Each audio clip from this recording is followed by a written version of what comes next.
Assalamualaikum warahmatullahi wabarakatuh. Perkenalkan, nama saya Meli Anjani dari Fakultas Hukum Universitas Subang. Di sini saya akan memaparkan salah satu tugas dari Bapak Hendy Sumadi, SHMH, dalam mata kuliah Hukum Asuransi Konvensional dan Syariah. Materi yang akan saya paparkan yang berjudul Regulasi Hukum Asuransi.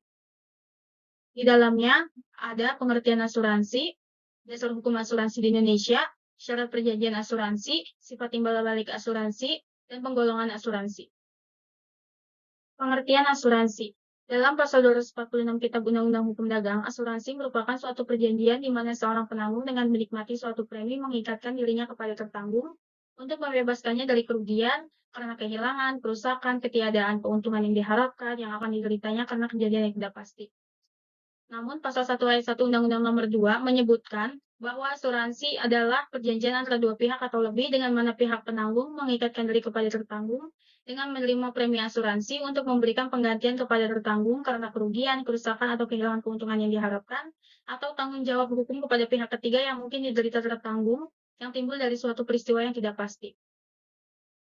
Dari pengertian di atas, di mana pasal 246 Kitab Undang-Undang Hukum Dagang hanya mencakup pengertian asuransi kerugian saja, sedangkan pengertian asuransi yang tercantum pasal 1 Undang-Undang Nomor 2 Tahun 1992 mencakup pengertian asuransi jiwa dan asuransi kerugian termasuk asuransi jiwa dan asuransi tanggung jawab. Dasar hukum asuransi di Indonesia, sistem hukum Indonesia berasal dari hukum perdata yang dibawa oleh pemerintah Kerajaan Belanda ke Indonesia pada masa penjajahan.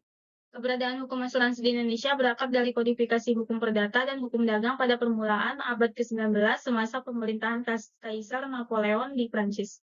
Sebagai lembaga hukum, asuransi masuk Indonesia secara resmi bersamaan dengan berlakunya Kitab Undang-Undang Hukum Dagang yang diumumkan pada tanggal 30 April 1847 dan dimuat dalam Stadlen nomor 23 yang mulai berlaku pada tanggal 1 Mei 1848.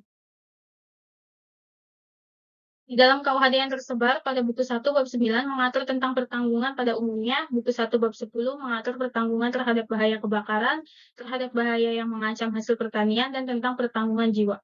Buku 2 bab 9 mengatur terhadap bahaya-bahaya laut serta perbudakan, pertanggungan terhadap bahaya-bahaya dalam pengangkutan darat, sungai, dan perairan pedalaman. Undang-Undang Nomor 2 Tahun 1992 tentang usaha perasuransian, Undang-Undang Nomor 40 Tahun 2014 tentang perasuransian, Peraturan Menteri Keuangan Republik Indonesia Nomor 53 PMK 010 Tahun 2012 tentang Kesehatan Keuangan Perusahaan Asuransi dan Perusahaan Reasuransi. Yang terakhir, Peraturan Otoritas Jasa Keuangan terkait hukum asuransi. Syarat perjanjian asuransi menurut ketentuan ada 4 syarat sah. Yang pertama ada kesepakatan. Tertanggung dan penanggung sepakat mengadakan perjanjian asuransi. Pengadaan perjanjian antara tertanggung dan penanggung dapat dilakukan secara langsung, tanpa perantara dan secara tidak langsung melalui jasa perantara. Kesepakatan dibuat secara bebas antara kedua belah pihak, artinya tidak berada di bawah pengaruh, tekanan, atau paksaan pihak tertentu. Kalau kesepakatan ada 5, yang pertama benda yang menjadi objek asuransi, pengalihan risiko dan pembayaran premi, evenement dan ganti kerugian, syarat-syarat khusus asuransi, dan dibuat secara tertulis yang disebut polis. Yang kedua, kewenangan kedua pihak tertanggung dan penanggung wewenang melakukan perbuatan hukum yang diakui oleh undang-undang.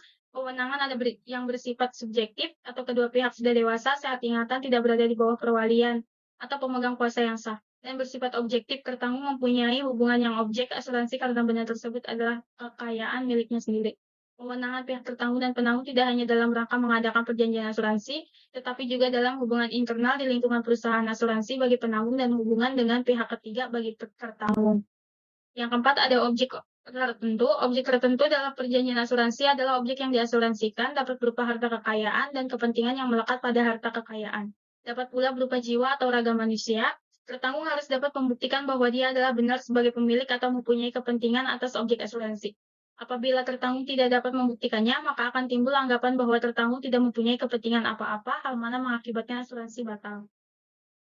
Yang keempat, kausa yang halal. Kausa yang halal adalah isi perjanjian asuransi tidak dilarang di undang-undang, tidak bertentangan dengan ketertiban umum, dan tidak bertentangan dengan kesusilaan. Berdasarkan kausa yang halal, tujuannya hendak dicapai oleh tertanggung dan penanggung adalah beralihnya risiko atas objek asuransi yang diimbangi dengan pembayaran premi. Sedangkan syarat yang diatur dalam pasal 251 KUHD ada pemberitahuan.